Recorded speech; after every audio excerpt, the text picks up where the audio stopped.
अच्छा जी, इसमें हमने ना सबसे पहले यूँ किया है, ये जिस method of separation of variables है ना, ये कह रहा है कि एक एक पावरफुल टेक्नीक है for solving partial differential equations PDEs, यानी पीडीईज़ को ये एक से ज़्यादा ओडी में कन्वर्ट कर देगा। In this method we assume that the solution u depending on x y और यू एक्स टी भी कहते हैं, यानी वो डिपेंड करता है ना वेरिएबल के ऊपर, can be written as the product of two functions, यानी जो भी आपका सॉल्यूशन है ना, उसको दो फंक्शंस के प्रोडक्ट में आप लिख सकते हैं।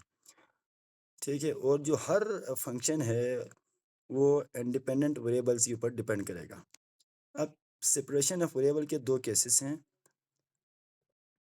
पहला ये है बाउंड्री कंडीशन या इनिशियल कंडीशन गिवन नहीं होगा, तो उस वक्त आपने जनरल सॉल्यूशन फाइंड आउट करना है। दूसरा ये है बाउंड्री कंडीशन या इनिशियल कंडीशन गिवन होगा, तो उस वक्त आपने सॉल्यूशन फाइंड आउट करना है। जो मेन आइडिया ये है, जो सेपरेशन ऑफ वेरिएबल है ना, ये पार्शियल डिफरेंशियल इक्वेशन को एक से ज़्यादा जो है ओडीज में टू से ज़्यादा ओडीज में कन्वर्ट करेगा। और जो हर ओडी है, ठीक है, वो एक इंडिपेंडेंट वेरिएबल पे डिपेंड करेगा। जैसे कि हमने देखा, वो जो x capital x into x किया ना, ठीक है, और इसको फिर हम सॉल्व करेंगे। यानी सिंपल इसको मैं जनरलाइज करूँ तो यूँ है, जो सेपरेशन ऑफ वेरिएबल है उसमें पीडीज ओडी में कन्वर्ट करके फिर सॉल्व करना है। जैसे कि आपके पास ये जो क्वेश्चन नंबर 1 है, इसकी मैं बात कर रहा हूँ। यहाँ पे जो है partial square u divide by partial x square is equal to partial u और पार्शियल टी प्लस 2u है। अब इसको हमने सॉल्व करना है, तो ये केस नंबर 1 है, इसमें कोई बाउंड्री कंडीशन गिवन नहीं है। अब हम एज्यूम करते हैं ये एक सोल्यूशन जो है ना, ये वाला सोल्यूशन लेट किया u x t is equal to, इसके अंदर एक एक्स है इसलिए कैपिटल एक्स इंटू एक्स और कैपिटल टी इंटू टी, ये एक हमने सोल्यूशन एज्यूम कर लिया। जब एज्यूम किया तो आपको पता होना चाहिए, जब मैं हमें आपके जो इस इक्वेशन में है ये चीज़ आपने फाइंड आउट करना है और ये चीज़ फाइंड आउट करना है।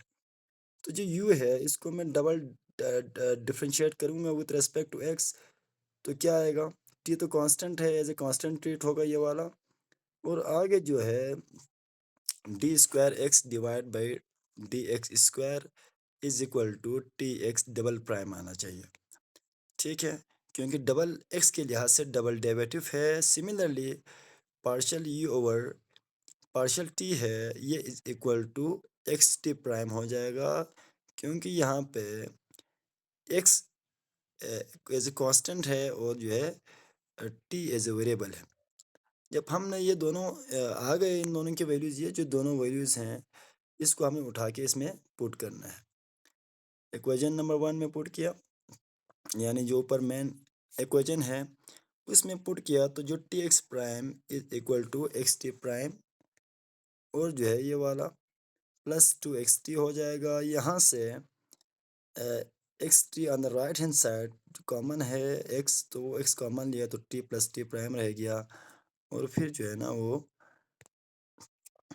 हमने इसको क्या किया, dividing both sides by X T, तो जो X double prime into X आ जाएगा, टी कैंसिल आउट हो जाएगा। इधर मैं इसको यूं करूँ तो इधर भी एक्स टी से डिवाइड करूँगा और इधर भी मैं एक्स टी से डिवाइड करूँगा, तो ये आपके पास आ जाएगा।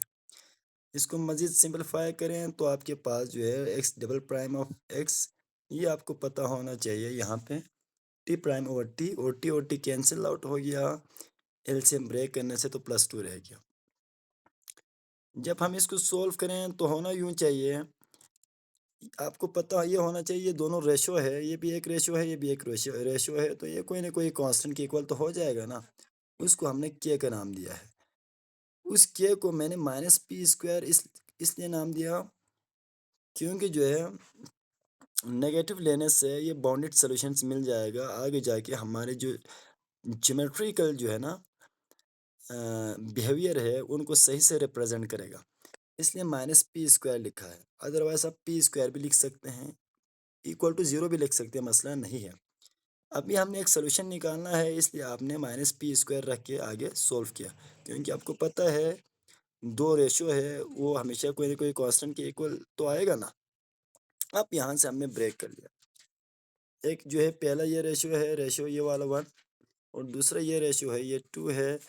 पहला रेशियो मैंने लिया यहाँ पे, तो x double prime divide by x हो जाएगा is equal to minus p square.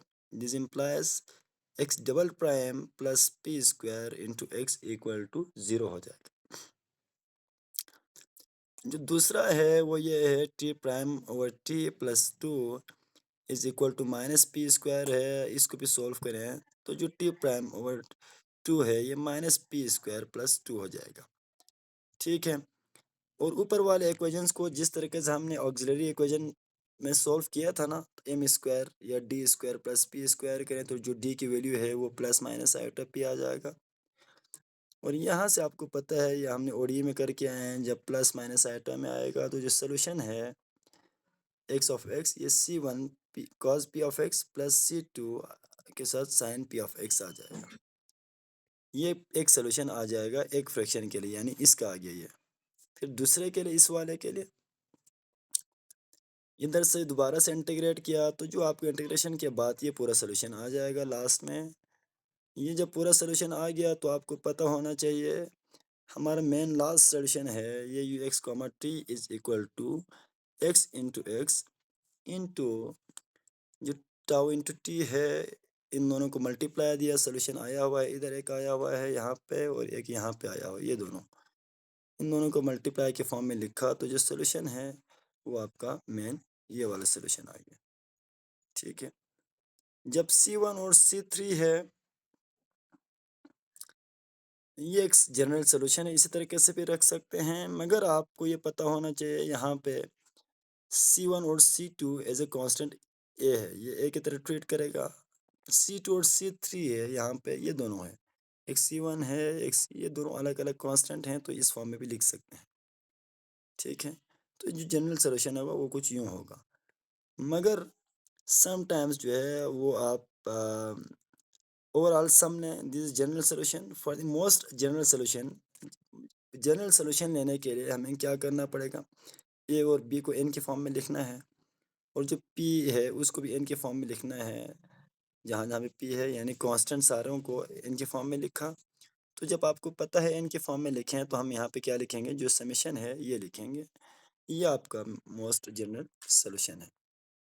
तो यहाँ तक के लिए सेपरेशन ऑफ वेरिएबल को हमने फुल कोशिश की है समझने की। अपना बहुत सारा ख्याल रखिएगा। अल्लाह हाफिज़।